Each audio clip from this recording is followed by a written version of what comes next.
my sister's wedding, and realized the groom was the man who had stolen my identity 8 years ago. My name is Angela. I'm 37 years old, I live in Phoenix, Arizona, and 11 months ago I sat in the third row of my sister's wedding ceremony and watched her walk down the aisle toward a man I recognized within 30 seconds of seeing his face clearly. I had not seen that face in 8 years. The last time I had seen it was in a police report photograph that a detective had shown me after I discovered that someone had opened 7 credit accounts in my name, taken out a personal loan for $34,000, and destroyed my credit in the process. The man at the altar was that man. My sister had been dating him for 2 years. She was about to marry him. I was sitting in the third row in a dress I had bought specifically for the occasion, holding a program with his name on it, and I was the only person in that room who knew what he had done. His name on the program was Daniel Carter. The name I had known him by 8 years ago was Daniel Carver. 1 letter different. I want to tell you about the 8 years between the identity theft and the wedding, because they matter. When I was 29, someone had used my personal information. Obtained, I later discovered, through a data breach at a company I had worked for briefly, to open credit cards, a personal loan, and a cell phone account. The damage to my credit had been extensive and had taken 2 years to repair. The police investigation had identified a suspect, Daniel Carver, but had been unable to build a sufficient case for prosecution because the digital trail, while suggestive, had gaps that the district attorney said were too significant to take to trial. The case had been closed without charges. I had moved forward with my life, carrying the knowledge that the man who had done it was somewhere out there living his, and that there had been no consequence. I had never expected to see his face again. I certainly had not expected to see it at my sister's wedding. I sat through the entire ceremony. I'm not proud of this, and I'm not entirely sure why I did it, except that the alternative, standing up in the middle of my sister's wedding and saying what I knew, felt like a destruction I was not ready to author in that moment. I watched my sister say her vows to Daniel Carter. I watched him say his back. I sat in the third row, and I held my program, and I watched every part of it. At the reception, I did not speak to Daniel beyond a brief congratulations. He did not show any sign of recognizing me, which either meant he genuinely did not remember my name and face after 8 years and a 1-letter name change, or meant he was better at performing normalcy than I was. I drove home from the wedding, and I called my attorney. My attorney's name is Patricia, and she has handled various legal matters for me over the years, and she listened to everything I told her without interrupting. When I finished, she asked me 2 questions. Was I certain it was the same person, and what did I want to do about it? I told her I was certain. I had spent 2 years of my life dealing with the consequences of what this person had done. I had looked at his photograph in a detective's office. Was certain. What I wanted to do required more thought, and I told her I needed a week. I spent the week doing what I had done 8 years ago, except with more experience and better resources. I hired a private investigator. The investigator confirmed within 4 days that Daniel Carter and Daniel Carver were the same person. The name had been legally changed 6 years ago. A process that is entirely legal and that had the practical effect of distancing him from the previous identity associated with the investigation. The investigator also found that Daniel had a pattern of financial fraud that extended beyond my case. There were civil judgments against him in 2 states under the previous name, and a pattern of behavior that suggested my experience had not been isolated. I called my sister on day 8. I asked her to meet me alone. Not at her apartment, not at our parents' house, somewhere neutral. We met at a coffee shop. I told her everything. I showed her the investigator's report. I showed her the police report from 8 years ago. I showed her the documentation connecting Daniel Carter to Daniel Carver. My sister's name is Michelle. She is 34, 3 years younger than me, and she sat across from me in that coffee shop, and she read everything I put in front of her with the particular stillness of someone whose world is being restructured in real time. When she finished, she looked up at me, and the first thing she said was, "How long have you known?" I told her I had found out at the wedding. She asked why I had not said something at the wedding. I told her the honest answer, that I had not been able to find the words for it in that moment, and that I had needed to be certain before I said anything that could not be unsaid. Michelle went home and confronted Daniel that evening. He denied it. She showed him the documentation. He continued to deny it for approximately 40 minutes, and then he stopped denying it and started explaining. The explanation involved a period of his life he described as dark, financial desperation, decisions he said he had spent years trying to leave behind, the name change as an attempt at a genuine fresh start. Michelle called me at midnight from her car in their building's parking garage. She was crying in a way I had not heard from her since our father died.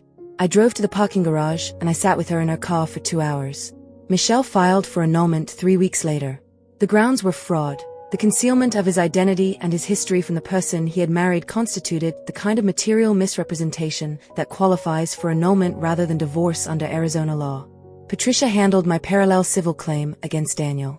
The statute of limitations on identity theft claims varies, and the specifics of my case required careful navigation, but Patricia found a viable path, and we pursued it. The civil settlement was not enormous, but it was something, and something felt like the consequence that had been missing for 8 years. Michelle is living in a new apartment. She is in therapy. She called me last week to tell me she had been on her first date since the annulment and that it had been fine. Not remarkable, but fine. And that fine felt like enough for right now. I told her fine was exactly the right place to start. Update. 3 months later, Daniel contested the annulment. His attorney argued that the material misrepresentation standard had not been met and that Michelle had married him knowing certain things about his past. The court disagreed. The annulment was granted 4 months ago. Daniel has not contacted Michelle directly since the legal proceedings concluded. He has sent 2 messages through mutual acquaintances that Michelle has not responded to. My civil settlement was finalized last month. Patricia described the outcome as appropriate given the circumstances and the passage of time. I described it as 8 years late but better than nothing. My sister and I have dinner every Sunday. We did not do that before any of this happened. In some way that I cannot fully account for what was done to me, and what was done to her has produced a closeness between us that we did not have before. I'm not going to say I am grateful for what Daniel did, because I am not. But I am grateful for the Sunday dinners, and I think they would not exist without everything that preceded them. Seuss Reddit stories. My husband's therapist called me to say she was worried about something he had disclosed. What she said changed everything. My name is Sandra. I'm 42 years old. I live in Denver, Colorado. And 14 months ago I received a phone call from a woman who introduced herself as my husband's therapist, and who said she was calling because she had a concern she felt ethically obligated to raise with me. I want to be clear that therapists do not typically call spouses. The fact that she did, the fact that she felt the situation warranted a breach of the confidentiality that is foundational to therapeutic practice, told me before she said anything specific that what she was about to tell me was not minor. My husband's name is Patrick. We had been married for 11 years. He had been seeing his therapist, a woman named Dr. Rebecca, for about 14 months, a period that coincided with what he had described to me as a difficult stretch professionally that he was working through. I had been supportive of the therapy. I had been glad he was talking to someone. Dr. Rebecca told me she was calling because Patrick had disclosed something in their most recent session that she believed constituted a risk to my well-being, and that her ethical obligations require her to address. She was careful about what she said. She was navigating the edge of confidentiality carefully, and I could hear in her voice that she had thought hard about making this call. She told me she could not share specifics of what Patrick had disclosed, but that she strongly encouraged me to have a direct conversation with my husband about our financial accounts, and that I should do so soon. She told me to look carefully. Then she said she was sorry, and she ended the call. I sat in my kitchen for about 10 minutes. Then I opened our bank's website. I had not looked closely at our financial accounts in several years. Patrick managed our money, a division of responsibility I had accepted without examining carefully, because Patrick was organized and I was busy, and it had always seemed to work. What I found when I looked carefully was a joint account balance that was significantly lower than I had understood it to be, and a series of transfers going back approximately 18 months to an account I did not recognize.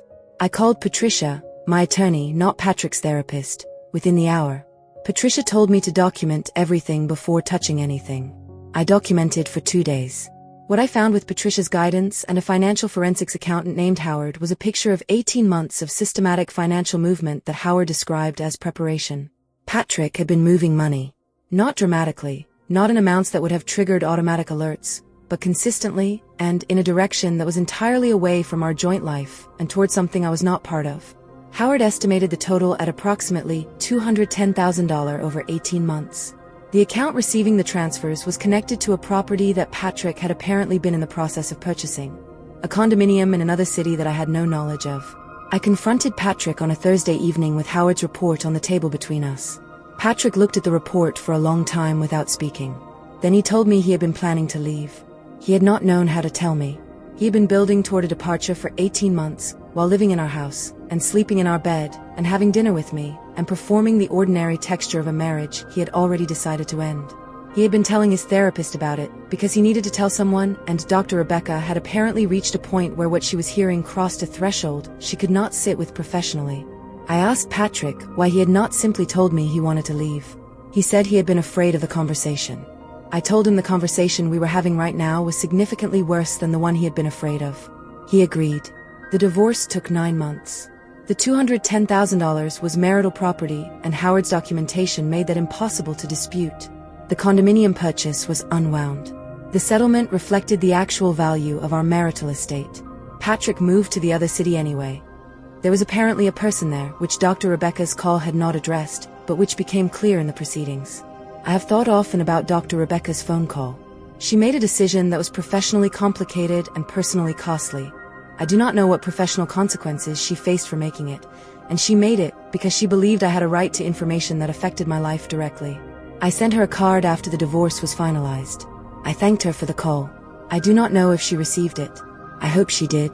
Update. For months later, I received a card in return 3 weeks after I sent mine. It was brief and careful in the way of someone who is still navigating professional boundaries even after the fact. It said she was glad I was okay, and that she hoped the future held good things. I put it on my desk. My future is being built carefully and on my own terms, and I think that is exactly the right pace.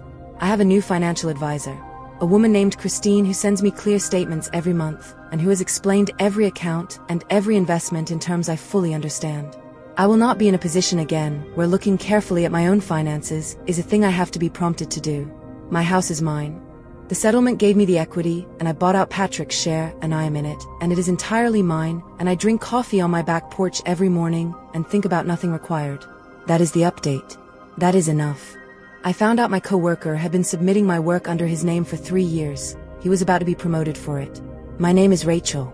I am 34 years old. I live in Chicago, Illinois, and 10 months ago I discovered that a coworker I had sat next to for 3 years, a man I had considered a professional friend, had been systematically taking my work product, my reports, my analyses, my client presentations, making minor surface changes, and submitting them under his name to our senior leadership.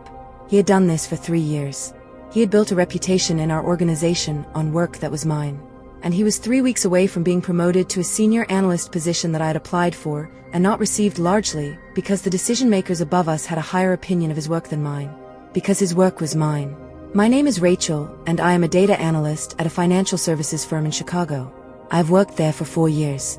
My coworker's name is Steven, and he sat in the cubicle next to mine for 3 of those years, and we had what I believed was a collegial professional relationship. We discussed projects, shared resources, occasionally reviewed each other's work informally, as colleagues sometimes do. I had thought of him as someone I worked alongside. I now understand that he thought of me as a resource. I found out because of a metadata error. Steven had submitted a quarterly analysis to our VP of Finance 2 weeks before I discovered what had been happening. The VP had questions about specific methodology in the analysis and had asked Steven to clarify in a meeting that I was not part of. Steven had not been able to answer the questions adequately because he had not done the analysis and did not understand the methodology at the level the questions required. The VP had then asked our IT department to pull the document's metadata to check the version history for notes that might explain the methodology. The metadata showed the document had been created by my user account. My name was in the document properties. Steven's name was on the cover page. The VP called me into our office that afternoon. Her name is Margaret, and she is direct and fair, and she showed me the document and the metadata and asked me to explain the discrepancy. I explained it, not the full scope of it, because I did not yet know the full scope, but the specific document in front of us I could explain completely because I had built it. Margaret sent me back to my desk and asked IT to pull the metadata on every document Steven had submitted in the past 3 years. It took IT 2 days. What they found was that 27 of the 43 documents Steven had submitted to senior leadership over 3 years had been created by or substantially modified by my user account. 27 documents. 3 years. A professional reputation built almost entirely on my work. Margaret called me back into her office on the 3rd day and showed me the full picture. I sat across from her, and I felt something I still do not have adequate words for. Not quite anger, not quite vindication. Something that combined both of those with a specific exhaustion at understanding how much of my career had been operating on a tilted surface without my knowing it. HR launched a formal investigation. Steven was placed on administrative leave during the process. The investigation took 4 weeks and was comprehensive. IT pulled everything, interviewed witnesses, reviewed communications. The outcome was that Steven was terminated. The promotion he had been 3 weeks from receiving went to a different candidate. Not to me immediately, but the process was restarted, and I was asked to reapply with the full context of the investigation now understood. I reapplied. I was promoted 2 months after Stephen's termination. My title is now Senior Analyst. The work that earned that title is work I had already been doing for 3 years. It is simply now attached to my name. Stephen sent me a LinkedIn message 3 months after his termination. It said he had made mistakes, and that he regretted the impact on my career, and that he hoped I was doing well. I read it once and archived it, because archived felt more accurate than deleted. He had not made a mistake. He had made a decision 27 times, and each time he had made it, he had known what he was doing. I do not have a word for 27 deliberate decisions that is adequately captured by mistake. Update: 3 months later, Margaret recommended me for a cross-departmental project last month that is one of the highest visibility initiatives the firm has undertaken in several years. She told me in our one-on-one that she wanted people on the project whose work she trusted completely, and that my name had been first on her list. I told her I appreciated that. What I did not say, what I thought but kept, was that she had been trusting my work for 3 years already. She had simply not known whose work it was. I know whose work it is. I have always known. The difference is that now everyone else knows too, and that difference is significant, and it is mine and I am keeping it. My landlord of 6 years revealed he was my biological father on the day he tried to evict me. My name is Thomas. I am 33 years old, I live in Seattle, Washington, and 8 months ago I received an eviction notice from the man I had rented my apartment from for 6 years and discovered in the same conversation that he was my biological father. I want to repeat that so it lands correctly. The man who had been my landlord for 6 years, who had fixed my leaking faucet, who had collected my rent check every month, who I had exchanged pleasantries with in the parking lot dozens of times, is my biological father. He did not know that I knew I was adopted. I did not know that he knew I was his son. We had been living this proximity for 6 years in complete mutual unawareness, and then he handed me an eviction notice, and the conversation that followed revealed everything. Let me give you the background, because it is necessary. I was adopted at birth.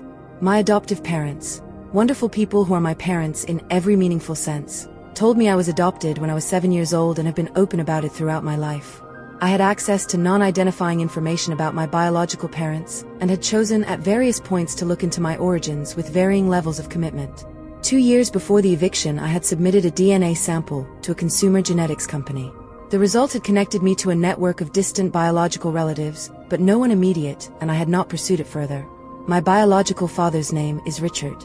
He is 61 years old. He moved to Seattle from another state approximately 7 years ago, 1 year before I moved into his building. He bought the building as an investment property. He did not seek me out. He did not know where I was.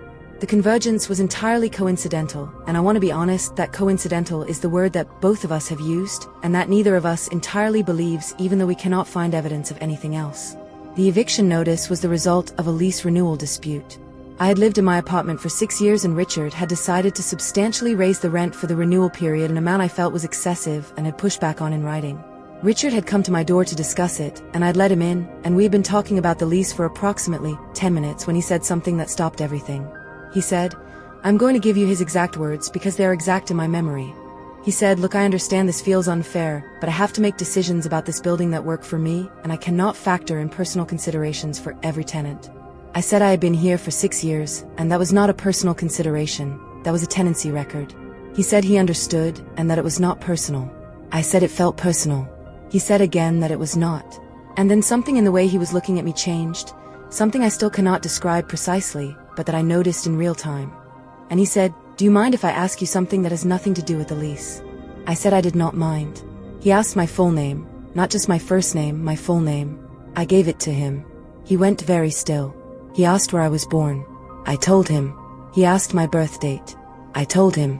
He sat down in my kitchen chair without being invited, and he was quiet for a long time, and then he said, "I think I need to tell you something." What followed was a 2-hour conversation that neither of us had prepared for, and that covered ground that both of us had been carrying separately for 33 years.